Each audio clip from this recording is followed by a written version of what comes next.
mandi ya, gue ke kamar mandi, gue jelas banget ngeliat bokap gue tuh jalan bang, kayak dari dapur tuh mau ke arah kulkas. Akhirnya ya orang gue ngeliat bener-bener jelas, ya gue samperin lah bang. Ya kan, di situ nggak ada sama sekali bang. Nah udah tuh, nggak lama ya udah, gue mandi, pas gue mandi, habis maghrib bang, gue ditelepon sama nyokap gue, bokap gue tuh nggak ada.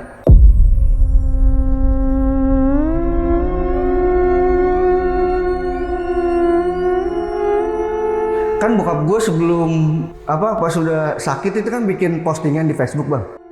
Nah itu teman-teman itu ngomong, komentar dia tuh di like baru beberapa jam yang lalu, makanya dia pada datang di like sama akun Facebook bokap gue.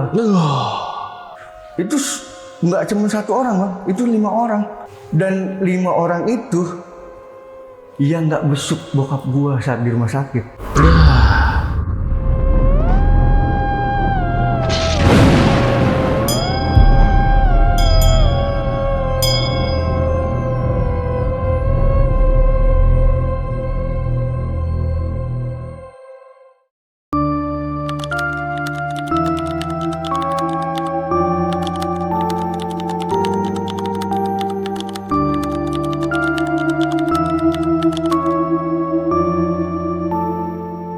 Assalamualaikum warahmatullahi wabarakatuh. Salam sejahtera untuk kita semua. Kembali lagi di Lonceng Misteri bersama gue Gilang. Dan malam ini bakal ada cerita nih dari seseorang yang ngalamin kejadian horor menjelang meninggalnya sang ayah dan setelah meninggalnya sang ayah. Jadi dia ini sekeluarga banyak banget ngalamin kejadian-kejadian aneh ya ketika saat itu. Tapi sebelumnya kenalan dulu sama orangnya. Di sebelah gue udah ada Bang Bintang. Halo Bang. Halo bang. Thank you bang, udah datang ke studio Lonceng Misteri buat mau nyeritain ini. Ini kejadian kapan bang? Kejadiannya tahun 2019 bang. 2019, oke. Ini cerita udah pernah diceritain bang di channel lain? Belum pernah bang. Berarti baru pertama di sini nih, yang tentang meninggalnya ayah nih. Iya. Oke. Meninggalnya ayah ini berarti ada sebabnya dong. Kenapa? Iya. Dan katanya sebabnya itu juga masih agak rancu nih. Betul. Antara medik dan non medik. Iya, bener. betul. Kalau mediknya kenapa bang? Kalau Waktu itu divonis ya penyakitnya. Nah, di vonisnya itu pertama di rumah, kan 2 rumah sakit nih bang. Di rumah sakit pertama itu paru-paru sama jantung. Oke. Dan Paru-paru, di rumah jantung. sakit kedua itu di vonisnya itu gagal ginjal bang. Oh. Dan abang udah ngalamin keanehan ketika sebelum ayah masuk rumah sakit ya? Betul bang. Awalnya ya. Oke. Nanti ini bakal diceritain bang lengkap ya. Kenapa awal mulanya segala macam ya bang ya. Siap bang. Jadi ini ditahan dulu bang ceritanya. Dan buat sahabat lonceng yang penasaran sama ceritanya Bang Bintang, nonton video ini dari awal sampai habis. Jangan ada di skip-skip. Dan buat kalian yang belum subscribe Lonceng Misteri, buruan langsung subscribe Lonceng Misteri biar Lonceng Misteri makin berkembang dan cepat 1 juta subscriber. Oke, Bang Bintang, langsung kita mulai bang ya ceritanya. Siap bang.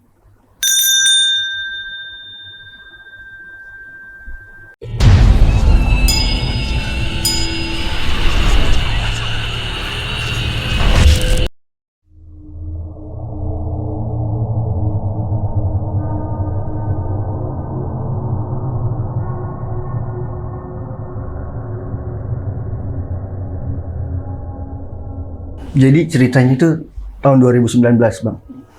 Nah awalnya itu kan bokap gue itu sering minjemin duit ke teman-temannya saudara gitu bang. Nah, karena nyokap gue ini kan lahannya ini disewa sama salah satu instansi lah bang. Saat itu sedang dapat, orang tua gue itu dapat sekitar 650 juta bang. Oke. Dari sewa lahan itu bang. Nah itu banyak yang minjem sampai bokap gue itu sempat beberapa kali itu ketipu bang. Nah bokap gue ini orangnya emang gimana ya bang ya, dia dulu oke lah bekas preman gitu bang bokap gue.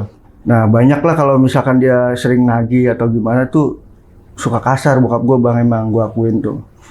Nah sempet waktu itu pas bokap gue pulang kerja, kita ngumpul nih bang, mau makan malam ya kan. Cuman makannya itu nggak di meja makan gitu bang. Bokap gue makan di meja makan, gue makan di ruang tamu kan.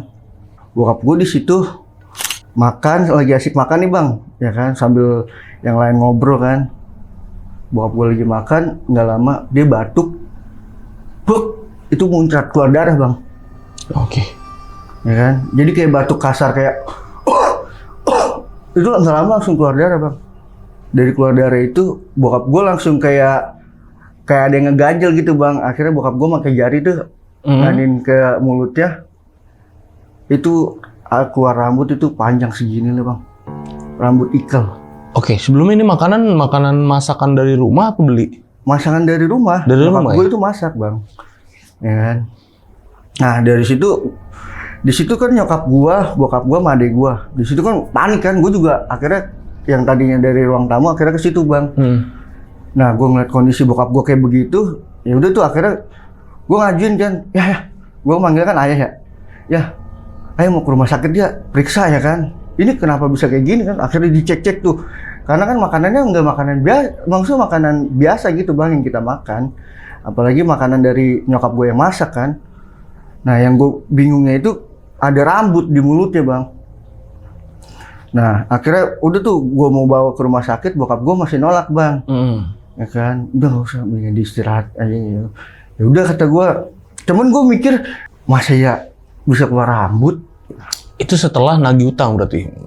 Malamnya setelah nagih utang? Karena dia banyak yang minjem tuh, jadi pembawaan bokap gue nih kalau misalkan kayak misalkan dia nagih nih orangnya berbelit-belit nih, bokap gue tuh nggak segan-segan main tangan bang. Oh, dan berarti di rumah banyak dong tuh motor gadean, mobil gadean, berarti banyak di rumah? Banyak saat itu.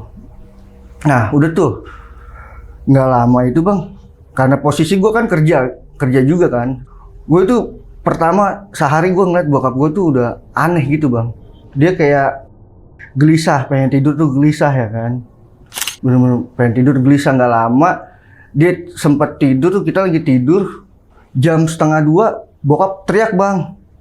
Ya kan kayak rep-repan gitu bang. Nah akhirnya gue ke kamar kan.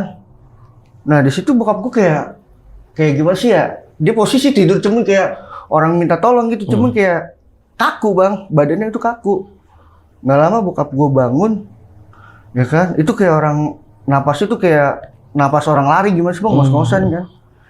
Nah bokap gue itu mimpi bang, dia mimpi kayak dililit ular gede gitu bang. Oke.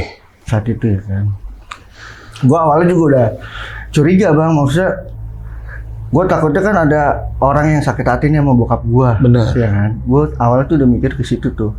Udah tuh bang, bokap gue cuman kayak nggak mau bikin keluarganya khawatir. Udah, ini cuman mimpi tidur ya kan. Bilang ya udah. Nah besokannya hari kedua, gue lihat bokap gue sama, masih kayak begitu bang, kayak gelisah, kayak pengen tidur tuh nggak tenang gitu, bolak-balik ya kan, bolak-balik ya. Karena kan saat itu kamar gue tuh nggak ada pintu bang, jadi cuman ngeblong begitu bang kelihatan. Ya. Maksudnya gue mikirnya gini bang, ini bokap gue sakit kan, gue tahu dia sakit nih ya kan. Tapi setiap gue ajakin berobat dia nggak pernah mau bang.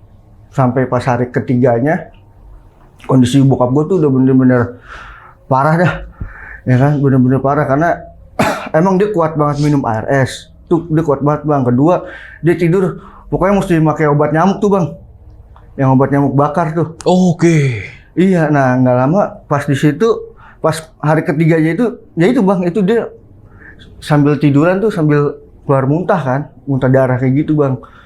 Wah nggak lama, udahlah kata gue, bawa aja dia ke rumah sakit. Ya. Cuman kekeh masih nggak mau ya kan. Gue ngomong saat itu ya kan, ya udah ya mendingan ke rumah sakit aja ya kan, periksa ya kan. Cuman bokap gue saat itu sayang lah duitnya, udah nggak kenapa-napa kok ya kan. Cuman ya gue ngeliat raut wajah bokap gue tuh gimana sih bang, udah pucet banget ya kan. Dan dari kemarin itu udah berubah bang, sikapnya tuh udah berubah. Yang tadinya mohon maaf, bokap gue tuh sholatnya masih melencang-melenceng bang. Nah dari hari kemarin itu gue ngeliat dia sholat rajin. Dan kedua, yaitu dia selalu megang tasbih bang, zikir terus tuh. Ya udah tuh, dibawa ke rumah sakit lah bang. Karena gue bener-bener udah nggak tega, bener-bener udah gimana sih bang. Jadi napasnya tuh kayak kalau orang bilang itu kayak kena angin duduk bang. Jadi napasnya kayak ada bengek-bengek gitu kan. Nah pertama gue bawa ke klinik dulu bang. Dari klinik, ya kan, pas dicek nggak bisa. maksudnya nggak bisa nanganin, ini harus ke rumah sakit ya kan. Akhirnya gue bawalah ke rumah sakit yang ada di Tambun tuh bang. Iya. Nah saat itu dibawa ke rumah sakit di Tambun itu, di ronsen kan bang. Pas di ronsen itu, ya itu kayak divonis bokap gue itu kayak apa sih, paru-paru terus sama jantung tuh. Nah dari rumah sakit nyaranin untuk dirawat kan. Ya udahlah, akhirnya dirawat. Cuman bokap gue tuh masih kekeh nggak mau bang. Ya udah ya, ini kan lebih baik dirawat di sini daripada di rumah. Kita kan nggak tahu kayak gimana penyakitnya kan. Kalau di sini ya nanti juga lama-lama sembuh kan, ketahuan di sini mah penyakitnya. Akhirnya udah tuh mau lah bokap gue bang. Ya. Nah di situ karena posisi gue kerja kan, gue juga nggak bisa tiap hari apa namanya nemenin kan. Iya. Akhirnya kita bergantian, gue, nyokap gue, sama adik-adik gue bang. Pas gue lagi libur, gue nemenin adik gue ya kan, ngejagain bokap gue tuh bang. Nah jadi ruangan bokap gue ini kan di lantai 2 bang. Nah pas itu posisi malam tuh bang, posisi malam itu gue pengen ngerokok kan, karena jenuh juga kata gue, karena kita jaga itu nggak di kamar bang. Jadi ini kamar, nah di sini ada ruang tunggu, cuman space-nya tuh cuman sepetak doang. Oke.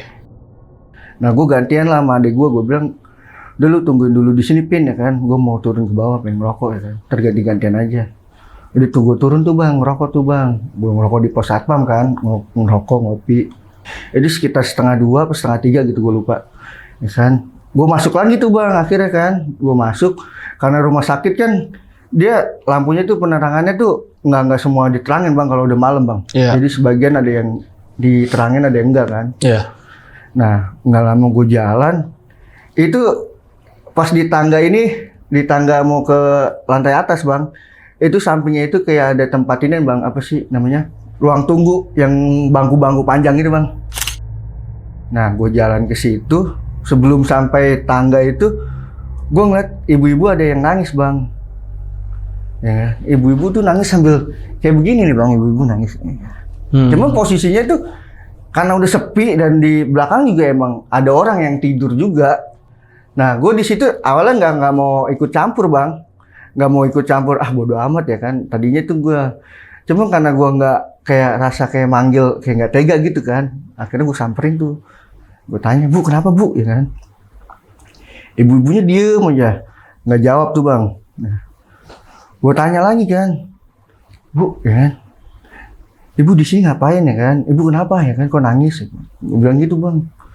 Cuman gue ngeliat di situ ada ibu-ibu sama anak kecil usia 3 tahunan lah. Nah, yang anak kecil ini tuh posisinya tuh kayak ini ibu-ibu nangis nih bang. Nah, anaknya di samping itu ngeliatin ibunya bang. Oh. Nah, akhirnya gue dari ibu-ibu ini kan gue ngomong ya kan, Bu kenapa Bu ya kan gini-gini ya. Gue langsung kasihan kan. Kata gue anak ya kan, gue bilang Dek kenapa ya kan, ibunya tuh kenapa gini-gini. Ibunya ngeliatin gue langsung tuh bang pas gue ngomong ke anaknya kan. Nah, gue kira tuh mungkin dia keluarganya ada yang sakit atau gimana, atau karena posisinya ibu-ibu ini nih, gue bukannya ngecilin kayak orang nggak mampu gitu bang, ya kan pakaiannya. Nah di situ gue bilang kayak nawarin makan kan, Bu, Ibu udah makan belum ya kan, Dek, ya kan Dede mau jajan apa gimana kan, gue ada pemikiran kayak gitu tuh bang, ya kan. Itu ibu-ibunya ngeliatin gue doang, cuman nggak ngerespon ke anaknya kan, cuman gue di situ nggak mikir yang macem-macem bang. Nah, nggak lama datang tuh suaminya bang, ya kan. Nah suaminya nanya kan, Mas ngapain ya kan? Oh enggak Pak ya kan, ini ibunya dari tadi saya mau jalan ya kan ke atas, saya ngeliat ibu ini nangis, gue bilang gitu bang, ya kan. Enggak ini saya kasihan sama anaknya kan. Nah bapak-bapak itu kayak nggak ada omongan sama sekali kayak anaknya gimana ya, maksudnya gimana Mas ya kan? Enggak ini anaknya ya kan, gue bilang kasihan, maksudnya ini ibunya kan nangis terus Pak, ini gini. Nah itu suaminya ternyata bang, ya kan. Nah tiba-tiba gue langsung diginiin bang, ditarik begini ya kan. Maksudnya apa ya kan? Kita lagi berduka, dia bilang gitu. Lah berduka gimana Pak ya kan? Ternyata anaknya ini meninggal bang. Oh, oke. Ya. Dan dia ngejelasin kan ke gue tuh, ya kan. Pas gue ditarik begini kan, kita lagi berduka ya kan. Maksudnya apa ngomong anak-anak ya kan? Ya. Anak saya baru saja meninggal, dia bilang gitu. Lah, gue jelas masih ngeliat anaknya, bocahnya lah ini pak, ya kan, ini ada di samping ya kan, gue dikira kayak ngalu bang, dan di situ gue ditekan nyampe jatuh begitu bang, wah gue udah males lah kata gue ya kan, gue udah nggak respect nih sama ini orang kata gue, karena gue ngeliat anaknya ya kan di situ, dan gue ngeliat ibunya juga karena posisi ibunya dia nangis, anaknya merhatiin kan, temen di situ anaknya juga kayak orang gimana ya bang ya, posisi gue lihat itu emang jelas. Cuman dia ngeliatin ke ibunya, jadi dia kayak ngeliatin pas gue berantem sama bapaknya adu mulut itu, dia tetap fokus ke ibunya bang, si anaknya itu. Akhirnya di situ gue udah nggak nyaman lah, udah akhirnya gue tinggal lah bang, gue naik ke atas tuh. Udah tuh, ya besoknya ya begitu udah tuh bang, ya kan, ganti-gantian tuh kita ya kan. Nah nggak lama pulang kerja gue mampir ke situ ya kan. Nah bokap gue ngelongok, bokap gue udah tadinya itu nggak dipasang alat doang bang, nggak dipasang alat, jadi cuman biasa doang gitu bang, cuman infusan doang kan. Tiba-tiba langsung ke ruangan samping, itu dipasang selang apa segala macem lah saat itu ya kan. Nah bokap gue di situ udah ngomong, dia kayak ngeliat kedua orang tuanya tuh udah ada di sampingnya bang. Nah di situ gue mikirnya udah ya kan, positif aja ya kan, jangan ngomong macem-macem, kata gue nggak usah mikirin yang lain-lain lah gue bilang, karena kan kedua orang tuanya kan udah nggak ada bang. Dari situ, nah bokap gue kan dia aktif di media sosial bang, dia aktif di media sosial tuh bokap gue tuh, dia minta foto lah bang sama gue ya kan. Tadinya ya udah kata gue biarin lah, gue fotoin tuh bang, cek ya kan, gue fotoin. Nah dia mau minjem handphone gue bang, bakal update status gitu bang di Facebook ya kan. Gue kasih tuh bang handphonenya, nggak lama ya udah gue diemin dulu kan kata gue.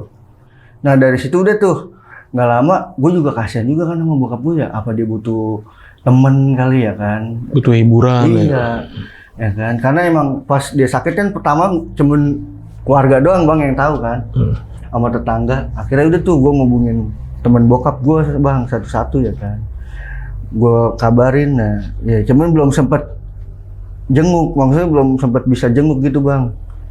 Ya udahlah kata gue, nggak lama gue lihat kan bokap gue ngapain ya kan. Oh ternyata dia bikin status di apa Facebooknya dia bang, kalau kondisi dia lagi sakit begini-begini ya kan.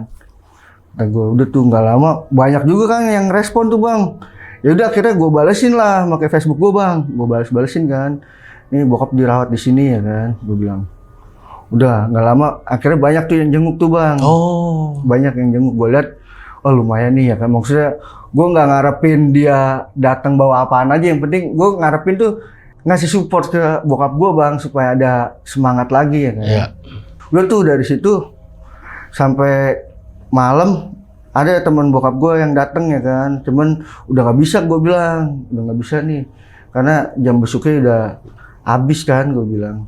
Udah tuh bang, nah di rumah sakit itu pokoknya sampai bokap gue itu 10 hari bang dirawat di situ tuh, yang di Tambun ya kan. Pas dirawat di 10 hari di Tambun, bokap gue dari rumah sakit dianjurkan untuk pindah bang, bokap gue, karena nggak ada ruangan NICU dari rumah sakit itu, alasannya tuh ya kan. Akhirnya nyari-nyari lah ya kan, pihak rumah sakit juga nyari-nyari kan, Bekasi penuh ya kan, di Cibitung tuh penuh. Akhirnya dapat yang di Kramat Jati lah bang saat itu. Nah dari situ udah dapat konfirmasi dari Kramat Jati, udah ACC, langsung dibawa kan dari ambulan dari Tambun ini bang. Cuman gue nggak ngikut kondisinya bang. Gue balik ke rumah kan, siap-siap ngambil perlengkapan bawa bokap gue bang. Gue dari rumah langsung jalan gue bang ke Kramat Jati. Pas nyampe Kramat Jati, ternyata bokap gue itu habis dicuci darah bang. Iya, dari rumah sakit itu divonis bokap gue itu gagal ginjal. Gagal ginjal tuh bang. Nah akhirnya masuk ke lantai 2 tuh bang. Itu ruangan NICU tuh di situ ya kan. Akhirnya gue longok ke ruangan NICU. Nah bokap gue tuh udah kelar kan. Cuman kondisinya udah bener-bener wah pucetnya minta ampun bang. Karena udah bener-bener ini banget kali ya, berasa banget ya di situ. Nah gue ngeliat sekelilingnya kan, kok bokap gue dimasukin kok disatuin sama orang-orang yang udah pada masa koma gitu bang, yang nggak sadar gitu, sedangkan bokap gue tuh sadar. Nah di situ udah tuh gue nemuin bokap gue, bokap gue tuh ngeluh terus bang, minta pulang ya kan. Sampai dia apa kayak keausan gitu bang. Cuman kata dokter kan nggak boleh dikasih minum, nggak boleh kasih minum, kasih makan kan. Karena nanti 2 hari lagi itu bakalan dicuci darah kedua bang. Ya udahlah kata gue, ngikutin aja lah apa kata dokter. Cuman dikasih kayak madu gitu dong bang, diolesin bakal nyedepin ke mulut gitu. Udah tuh. Nah nggak lama dari itu dokter kan manggil gue tuh bang, ya kan, manggil gue sama nyokap gue tuh suruh tanda tangan surat inian bang. Wah kata gue bingung kan awalnya ya, tadinya tuh wah kata gue tanda tangan surat ginian, surat jadi kayak misalkan ada tindakan nih bang, antara misalkan malam atau subuh, kalau urgent nih bokap gue kenapa-napa tuh ada tindakan, jadi udah ada surat ini tuh, udah ada surat kuasa gitu bang.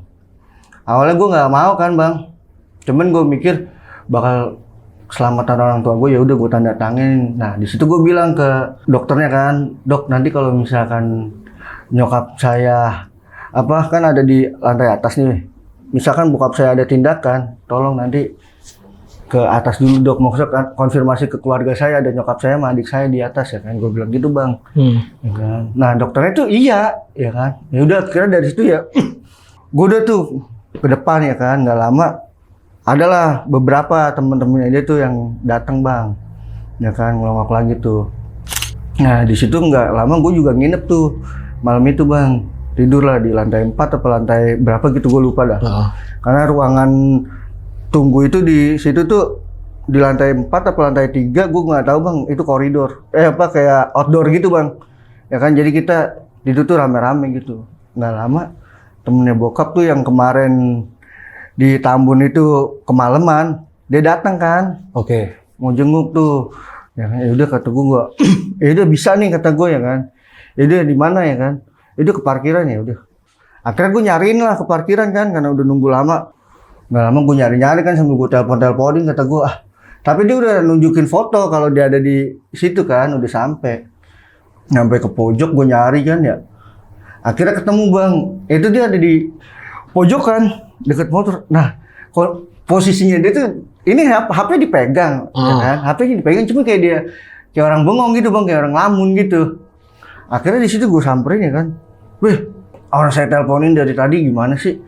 Dia diem kayak gemeter gitu bang, kayak ngomong tuh kayak gelagapan, gimana sih bang, kayak orang patah-patah ya kan. Ayo, ya kan, bisa nanti langsung ke atas aja yuk. Nah nggak lama gue jalan baru berapa langkah lah, ya kan, nggak jauh dari tempat yang tadi tuh temen bokap gue itu kayak di pojokan itu kan ada tiang-tiang inian bang, yang kayak bakal apa sih, pilar. Iya pilar. Di pojokan itu sebelah kanan itu kayak pocong bang, cuman anehnya itu dia tuh agak-agak tinggi bang, ada sekitar 2 meteran. Ya kan? Nah cuman posisi apa ya, gue nggak terlalu ngeliat ke wajahnya kan, cuma posisinya itu kayak dia itu kayak begini bang, kayak apa sih, pertama itu kayak ngintip begitu kan, kayak ngintip begitu bang. Gue tadinya lagi jalan asik ya kan, lagi jalan nggak lama ngeliat begitu, gue langsung kaget kan. Nah si ini juga kaget kan, kata gue. Nah di situ dia tuh kayak udah awalnya kayak udah ngeliat duluan bang, ya kan, sebelum itu. Udah tuh gue berdua akhirnya teriak-teriakan bang, karena nggak ada orang di situ. Gue teriak-teriakan lah di situ ya kan, gue teriak-teriakan tuh. Pas teriak-teriakan ada satpam tuh bang, yang nyamperin gue, ya kan. Wah ngoceh-ngoceh lah karena gue berisik kan, karena gue teriak-teriakan. Nah gue bilang ya pak, ya kita nggak kayak pocong pak ya kan. Begini-gini gue bilang ya kan. Nah si temen bokap gue juga sama ngejelasin. Nah si satpam ini udah nggak ada basa-basinya lagi bang. Jadi emang kayak dia tahu gitu, kayak iya makanya kalau di sini baca-baca ya kan, dia bilang ya kan, emang agak serem, dia bilang gitu. Udah tuh akhirnya ya udah gue ngikut kan sama si satpam itu bang, kita keluar tuh. Nggak lama ya udah kita ke lantai atas lah ya kan. Nah di situ kan bisa tuh masuk tuh bang ke ruang NICU ya kan. Cuman yang bisa itu kalau kan ada kayak apa sih ya, kayak kalung penunggu pasien gitu bang. Yang bisa itu doang, cuma 1 orang doang ya kan. Cuman kalau misalkan rame-rame nggak bisa, harus nunggu jam inian kan. Pas udah kelar tuh ya kan, gue masih ngebahas masalah itu kan, gue nyokap gue sama dia tuh ya kan, tadi ngeliat kejadian ini. Oh yaudah tuh udah kelar dari situ, yaudah dia mau pulang ya kan, lu berani gak bang ya kan, gue nggak bisa nemenin nih ke bawah ya kan, ya berani dah insya Allah dia bilang, ya udah kata gue, udah tuh dari situ udah tuh bang, gue dari situ tidur ya kan, besoknya gue kerja lagi tuh, gue udah kelar kerja, nggak lama gue balik lagi di situ, nah nyokap gue ngomong bang, tadi ada kesurupan loh, kesurupan gimana bu, ya kan, gue bilang, iya di tempat tunggu, di ruang tunggu tuh. Nah itu ada kesurupan massal bang. Kesurupan massal gimana ya kan? Orang itu kan banyak rame orang ya kan? Iya kesurupan kayak ada beberapa orang tuh yang kesurupan ya kan teriak-teriak gitu. Adek gue juga sama ngebenerin itu kan. Cuman kan gue nggak terlalu, maksudnya nggak terlalu percaya, maksudnya nggak terlalu ini banget bang ya kan? Nggak mau ngebahas masalah gitu, cuman ngiyain doang lah. Ya udah tuh bang. Nah dari situ akhirnya ya udah tuh gue jenguk-jenguk ya kan, besuk ke bokap gue lagi ya kan. Nah di situ bokap gue tuh nangis-nangis bang, minta pulang ya kan. Dari situ gue bilang udah ya tenang-tenang aja ya kan. Gue bilang di situ udah ikhtiar ya kan. Bokap gue sambil megang tasbih itu, cuman bokap gue tuh nangis bener-bener. Gue yang di situ jadi kayak tega nggak tega bang. Gue nggak tega ngeliat kondisi bokap gue, cuman gue mikirnya kalau misalkan di rumah juga kondisinya udah gimana sih, orang besoknya udah tinggal mau cuci darah kan. Gue pulang lah langsung tuh bang, gue pulang udah nggak lama gue pulang kerja. Nah gue di rumah itu sore gue mau mandi ya, gue ke kamar mandi. Jadi ini kamar mandi gue bang, nah ini ngeplong kan, ini dapur sin kulkas tuh bang. Ya kan? Pas gue mau ke kamar mandi, gue jelas banget ngeliat bokap gue tuh jalan bang, kayak dari dapur tuh mau ke arah kulkas. Akhirnya ya orang gue ngeliat bener-bener jelas, ya gue samperin lah bang. Ya kan, di situ nggak ada sama sekali bang. Bokap gue ya kan, cuman gue ngerasa kayak bener ngeliat loh ya kan. Nah udah tuh nggak lama ya udah gue mandi. Pas gue mandi, abis maghrib bang, gue ditelepon sama nyokap gue. Bokap gue tuh nggak ada. Innalillahi. Bokap gue udah nggak ada bang. Di situ gue langsung kayak bener-bener lemes banget kan bang. Maksudnya gue sebagai anak kayak, ya Allah, gue bener-bener hancur banget lah bang saat itu bang. Ya kan, udah tuh gue nggak, bener-bener nggak habis telepon, pokoknya gue matiin. Ya kan, gue jalan langsung bang. Gue dari Tambun ke Kalimalang itu udah kagak mikirin orang di sekitaran gue bang. Gue bawa tuh ngebut ya kan. Nah sampai rumah sakit, gue langsung ke ruangan NICU. Kondisi bokap gue tuh selang pernapasan bang yang segini nih, itu masuk ke tenggorokan bang. Ya kan? Dan itu keluar darah kan bokap gue kan, cuman udah kering bang. Tangan bokap gue diikat, kaki bokap gue diikat bang. Gue di situ bener-bener, gue ngeliat nyokap gue, adek gue, terus ada saudara bokap gue kan, di situ udah rame. Wah, gue gila loh, gue maksud gue, anjing apa yang dilakuin ini loh. Sampai tangan bokap gua sama kaki bokap gua dikit, apa berarti ini dipaksa ya kan? Gue nanya kan ke nyokap gua sambil bentak nyokap gua bang saat itu ya kan. Bu kenapa dipasang selang ginian nih kan? Gue bilang gini, ya nggak tahu, ibu juga nggak tahu, orang tiba-tiba udah dipasang begini malamnya kan. Wah gue bener-bener kecewa banget bang. Pihak rumah sakit nggak ngomong ke keluarga gua kalau misalkan ada tindakan kayak gitu ya kan? Padahal gua udah mesenin duluan. Di situ gua udah ngamuk bang. Ya kan ada ruangan, jadi ini ruangan pas masuk ruangan itu ada ruangan suster dokter ya kan? Station. Iya bang. Nah di situ gue ngamuk bang. Semua dari kata binatang, kata-kata kotor itu gue lampirin semua bang. Karena gue ngeliat kondisi bokap gue kayak begini kan, wah udah tuh ya kan. Gue sama saudara bokap gue ditenangin, sama nyokap gue ditenangin. Emang gue ngeliat kondisi bokap gue ini udah, wah gila loh. Kata gue sampai segininya, maksudnya kenapa harus dipasang nih, oke lah ya kan. Tapi seenggaknya itu kasih tahu dulu pihak keluarga. Jadi kalau misalkan dari pihak keluarga kan bisa ngeliat, oh ini bokap gua berontak nggak mau gitu ya kan. Kita kan bisa ngomong saya, oh udah nggak usah dok ya kan, nggak usah dipasang ginian, biarin, nggak apa-apa. Walaupun ada apa-apa saya tanggung jawab. Kan maksudnya kayak gitu bang. Jadi enggak, nyokap gua tuh nggak dikasih tahu, adik gua nggak dikasih tahu bang. Tiba-tiba pas paginya udah melihat bokap gue tuh udah dipasang selang. Tapi diikatnya tuh diikat yang gimana dia? Diikat pakai tali bang. Kaki bokap gue diikat di keranjang besi itu bang. Ah. Nah tangannya juga sama bang diikat. Oh, oke. Jadi kayaknya tuh bokap gue berontak nggak mau kan. Cuman walaupun tangannya diikat kan, ya namanya selang ginian, ya dia kan bisa berontak bang. Karena keluar bener-bener ya segini bang selangnya. Dari situ ya udah tuh kita bawa ke rumah bang. Kita bawa ke rumah lah akhirnya. Udah tuh nggak lama di rumah diinepin bang. Karena kan kondisinya malam nggak, ya kan? Diinepin. Akhirnya pengajian lah di situ tuh bang. Diinepin, besokannya baru dimakamin bang. Tapi dari keterangan suster apa pas abang marah-marah gitu? Gak ada yang bisa ngejelasin bang, karena memang kondisinya itu udah ngedrop parah. Katanya itu semalam itu udah ngedrop parah ya kan. Cuman yang gue keselin itu kenapa nggak koordinasi dulu ke keluarga gue, kan keluarga gue ada di atas, ada yang nungguin loh. Wah gila lah itu rumah sakit. Berarti udah ngedrop parah, terus dilakukan tindakan, terus dia berontak gitu? Kayaknya sih, cuman dari suster itu cuman ngakunya sama dokter itu kondisinya itu udah nggak memungkinkan bang, makanya dia lakukan itu. Nah gue mikir lagi kan dari situ, dari surat yang kemarin gue tanda tanganin, berarti dia udah ada rencana atau apa ya kan? Karena gini loh, kenapa bisa gue harus disuruh bikin tanda tangan ya kan? Tindakan. Jadi segala tindakan yang nanti dia lakukan udah dapat persetujuan dari pihak keluarga kan?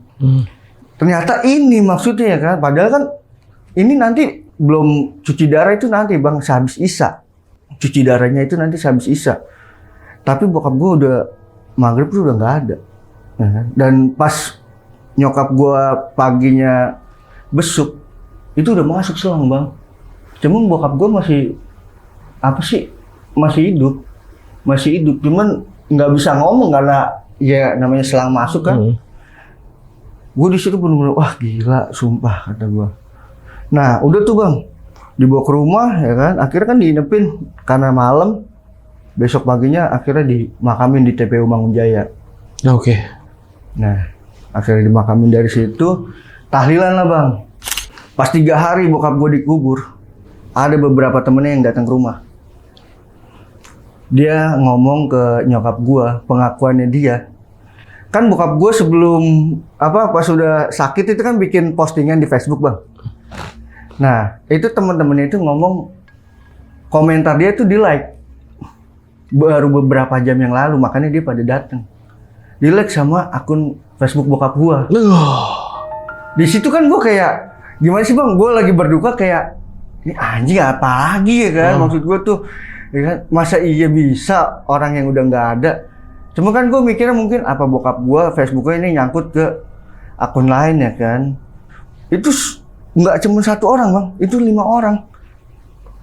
Dan 5 orang itu yang nggak besuk bokap gua saat di rumah sakit. Oke. Gua agak bingung kan, maksud gua oke lah ya kan, lu nggak besuk misalkan, terus komenan lu nih di like nih sama bokap gua ya kan, bisa, tapi nggak logika banget maksudnya. Masa iya bisa main digital ya kan, bisa main Facebook. Gua kan masih ini karang-karangan gue bilang ya kan, nggak mungkin. Cuma pas gue lihat bener ada laikan kan kelihatan tuh, laikan. Nah, akhirnya yaudah tuh, gue sepakat sama grup bokap gue kan, komunitas bokap gue tuh, yaudah ini gimana caranya ya supaya ngapus akun ini kan? Nggak bisa, mau nggak mau ya harus ada passwordnya dulu. Akhirnya yaudah, kita laporkan lah akun itu bang. Cuman nggak bisa kan, sampai sekarang juga nggak bisa kehapus tuh. Nah pas berapa hari, 4 hari apa 5 hari, saudara bokap gua, omnya bokap gua, itu kan ada di Surabaya bang. Dia itu belum tahu kalau bokap gua udah nggak ada bang, karena ya gua sama keluarga gua tuh cuma ngabarin sekitar doang gitu bang, cuman nggak ada kepikiran ngabarin ke sana kan. Nah dari sana omnya bokap gua ini, saudaranya, dia konfirmasi ke saudara bokap gua bang. Dia ngomong tuh ya kan, si Ion kemarin dari sini ya kan, gini-gini dia ngomong ya kan, dia ngeliat bokap gue tuh datang ke sono ya kan. Iya, minta maaf ya kan. Kenapa emang si Yon ya kan? Nah, saudara bokap gue cerita kan, kaget lah begitu. Dijelasin lah. Lah, si Yon mah udah nggak ada, dibilang gitu kan. Kan udah di begini apa kalau bokap gue kalau di bahasa gaulnya kalau di rumah tuh dipanggilnya Ion ya kan. Kalau di tongkrongan dia dipanggilnya Enggo ya kan. Iya dijelasin lah, si Ion udah nggak ada, udah ada 3 hari atau 4 hari gitu, gue lupa lah bang saat itu ya kan. Nah si saudaranya bokap gue yang di Surabaya kaget lah bang, kok nggak ada yang ngabarin, tapi jelas ya kan, kemarin Ion datang lo ke sini minta maaf ya kan. Iya udah nggak ada ya kan. Udah tuh, ya gue mikirnya kan kayak ada yang aneh gitu, apa dia maksudnya orang yang udah meninggal apa masih ada gitu yang berkeliaran ya kan. Itu gue. Nah dari situ ya itu tuh bang sampai 7 hari setiap tahlilan itu nggak pernah ada masalah gitu. Maksudnya nggak ada yang aneh-aneh lah gitu lah bang. Nggak ada yang kayak kejadian penampakan apalah segala macam. Normal lah bang saat tahlilan itu bang. Sampai di situ gue ngerasa pas bokap gue meninggal itu ada yang beda gitu loh. Ada yang beda itu dalam arti dari keluarga bokap gua yang tadinya sering dateng ya kan, pas bokap gua udah nggak ada nih, udah ngilang gitu aja ya kan. Sampai berapa bulan kemudian bang, kalau gua ngelongok ke situ bang, kan kelihatan kalau orang ada yang nyekar nih, rumput-rumput nggak panjang. Iya, ada bekas bunga juga. Iya, ada biasanya. bekas bunga juga. Dari situ gua udah agak, udah gila lah kata gua, udah kecewa banget lah. Gue sama keluarga bokap gue kan sedikit agak kecewa tuh saat itu. Nah dari situ gue nanya sama paranormal bang, ibarat kata guru spiritual gue lah, ya kan, ada di daerah Tambun namanya Pamis. Gue nanya kan, Pak, ya kan, bokap sebenarnya dijailin apa gimana sih? Gue ceritain dari awal tuh bang, ya kan, bokap begini. Bokap si guru gue ini tuh ngomong dia tuh ada yang ngasih inian lah bang ke bokap gue ya kan, ada yang cuman nggak mau nyebutin namanya siapa gitu bang. Saat itu ya kan, gue tadi juga pengen tahu gitu ya kan, cuman ya susah juga menebak karena satu bokap gue divonis emang sakit kan, kedua ada yang ganjal itu apa, dari pas kita lagi makan bokap gue muntah sampai bokap gue mimpi yang aneh gitu kan. Maksudnya ini tuh bener-bener ya antara penyakit atau apa gitu kan. Gue pengen tahu gitu bang, maksudnya bokap gue ini kenapa ya kan. Iya. Karena emang ya gitu bang, pas bokap gue dapet duit tower nih ya kan, banyak yang pada datang tuh ke nyokap gue bang ya kan, datang ke rumah nangis minjem uang ya kan. Bokap gua sama nyokap gua tuh orangnya tuh nggak tegaan, walaupun bokap gua sangat nih nggak tegaan bang. Tapi ya begitu, lu tahu sendiri lah bang. Orang kalau minjem uang itu orang gampang. Tapi kalau ngulanginnya, walaupun saudara sekalipun ya susah bang, ditagih juga. Ya kan? Dan beberapa kali ya bokap gua itu ditipu kan. Mungkin gua mikirnya ya berasumsinya begitu bang. Mungkin karena bokap gua nagihnya kasar atau gimana ya kan, jadinya mungkin orang sakit hati atau apa. Nggak lama guru gua ke rumah. Nah pas ke rumah gua bang, saat itu gua cuma ngeliatin dia doang kan, dia baca-baca di halaman rumah gua bang. Itu kayak ada apa ya, apa sih ya kalau dibilang tuh ini bang, ceker monyet. Ceker? Apa sih, tangan monyet bang? Tangan bang, monyet. kaki gitu. Gue lupa ya kan. Dia ngomongnya ceker monyet. Itu ceker monyet begini nih bang. Itu dibungkus pakai ini bang, kayak kain hitam. Idih. Ketemu di mana? Di halaman. Di mananya? Di samping pohon jambu depan rumah gue bang. Di dalam tanah itu? Iya. Oh, digali berarti. Nah di situ ada paku kecil bang, paku karatan. Terus ada kayak apa, silet, ya kan. Nah di situ kayak gue nggak tahu bekas minyak apa gitu ya bang ya. Di situ ada foto bokap gue bang. Gua pas ngeliat itu tuh bingung juga kan, maksudnya aneh juga tuh kondisinya lah. Bener-bener itu jelas banget bang. Dan itu masih kayak gimana ya?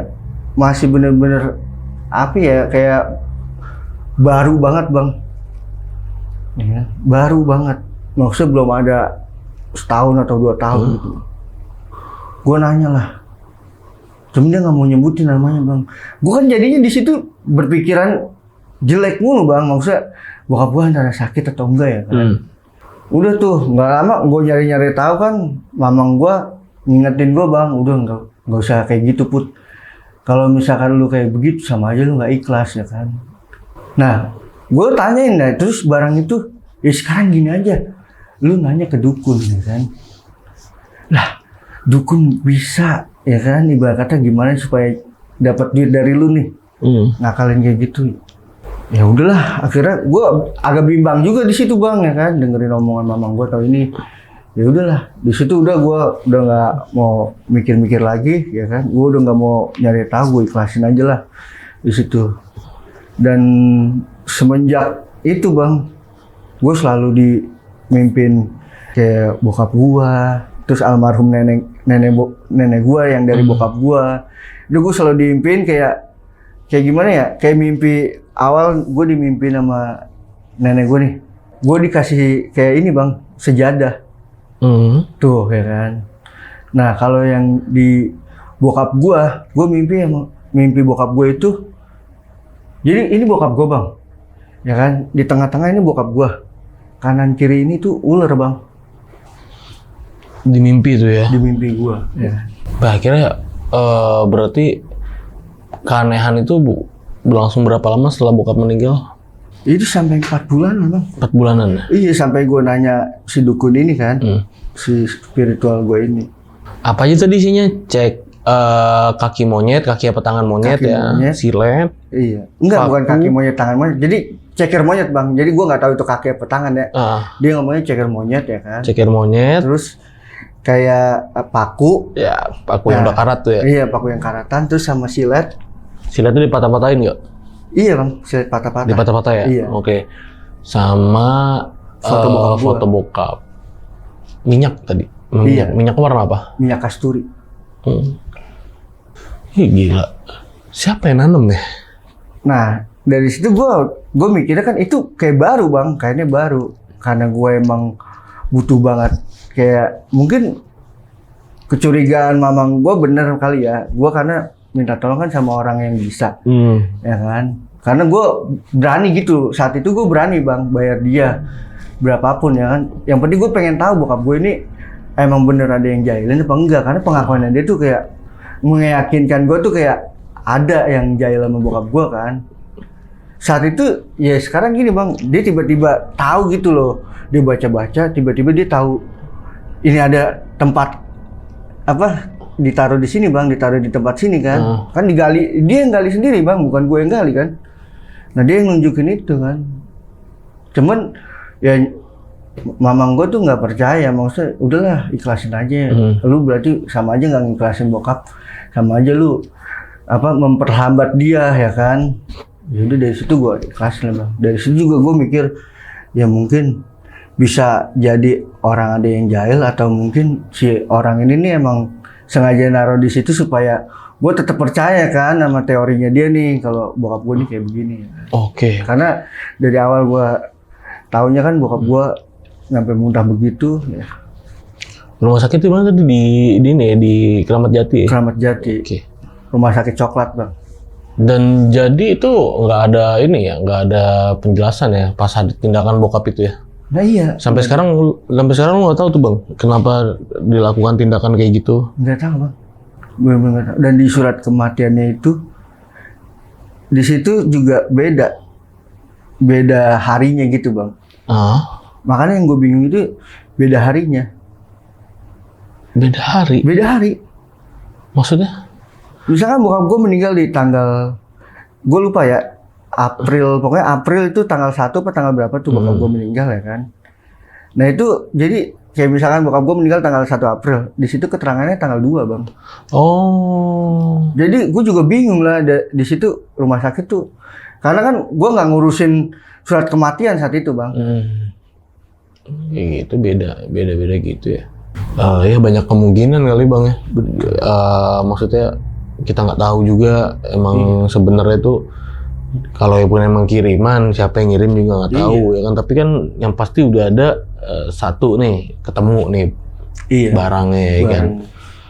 Alatnya yang dipakai nih buat ngisengin bokap ya kan. Dan nggak tahu tuh kapan nanemnya. Kalau di CCTV kelihatan itu bang. Iya, kalau di CCTV kelihatan itu kapan dia nanamnya, karena nggak mungkin ditanam, nggak ditanam langsung, itu pasti orang yang nanam. Iya, orang yang nanam. Iya. Makanya antara itu maksud sebelum kejadian bokap gua sakit atau ada yang sengaja emang naro ya kan. Pasti kan itu buat medianya. Iya, kan? Karena kalau misalkan foto ya di Facebook juga foto bokap gua kan ada. Gua agak bingung juga kan saat itu. Karena gua kepancing percaya itu karena emang ya dari awal udah ada kejadian begitu bang ya, gue mikirnya ya jadinya ke situ terus bang. Ya kita doain ya semoga bokap sampai sekarang tenang di alam sana ya. Jadi yang udah nonton nih video ini dari awal sampai habis, gimana pendapat kalian? Tulis di kolom komentar. Kalau kalian suka sama video ini jangan lupa di like videonya dan mau ngucapin banyak terima kasih bang, makasih banget ya. Udah nyeritain ini sama sahabat lonceng. Dan buat yang pengen cerita juga datang langsung ke sini. Itu caranya gampang banget, kalian bisa klik link di deskripsi di bawah video ini atau kalian bisa ke Instagram kita di @loncengmisteri.